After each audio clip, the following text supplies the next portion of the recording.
Okay, I continue reading this chapter. Before I move to another chapter, this story is entangled.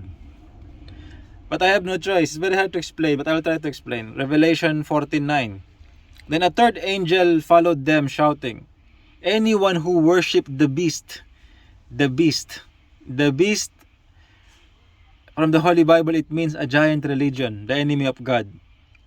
So a beast or a monster. What is this church very big? It's like a monster. It's the Catholic Church. To make it simple, I'm just telling you the meaning. So anyone who worship the beast or who worship the Catholic Church or who is with the Catholic Church, his statue of the Catholic Church is the cross. You can see many people worshiping the cross. The Catholic Church, some Christians, the related churches of Catholic Church, they all worship the cross. So they worship the beast and the cross. They worship the Catholic Church and the cross. That's the meaning of this verse. Or accepts his mark on the forehead or on the hand. All Catholics mark themselves in the forehead and on the hand. The mark of the cross. You can see them on their Lent season. They're marking everyone in their churches. You can see it in Google. Everyone, all Catholics know this. You can see the fulfillment. A beast or a monster religion who has a statue of the cross and marking people. You can see very clearly the fulfillment is the Catholic Church. So what will happen? According to the verse, must drink the wine of God's anger.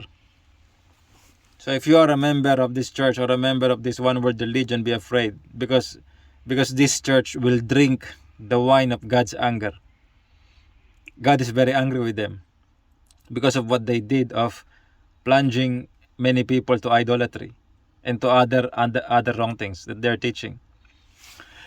I continue reading. It has been poured full strength into God's cup of wrath. You can see the verses are very heavy. Full strength into God's cup of wrath.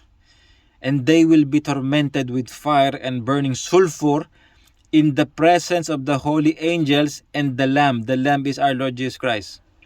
So, you can see it very clearly. God is telling God will punish the Catholic Church and anyone who will unite with him, to them. God will punish them with fire from heaven. This is the red asteroid I'm talking about on my last video. What God showed to me in a vision. It will fall in Europe. Before I'm not talking about this, but this asteroid will hit Europe.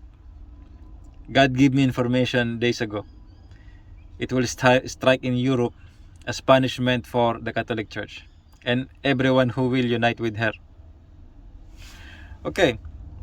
I continue reading. The smoke of their torment will rise forever and ever. That's terrible burning will happen. And they will have no relief day or night. For they have worshipped the beast, or they have worshipped the Catholic Church, and his statue, or the cross. They worship the Catholic Church and they worship the cross, and have accepted the mark of his name. They have accepted the cross in their forehead. So you can see terrible punishment that will happen to anyone who is member of this church, who is uniting with this church, who is working with this church, who is worshiping this church, who is worshiping the idols and the cross. You will see those who are having mark on their cross on their forehead every year. You can see the terrible punishment that God is saying. God, this part of the Bible is very, very hard to explain. I understand it. God give me understanding, but to explain it to people, big work, terrible work. Okay.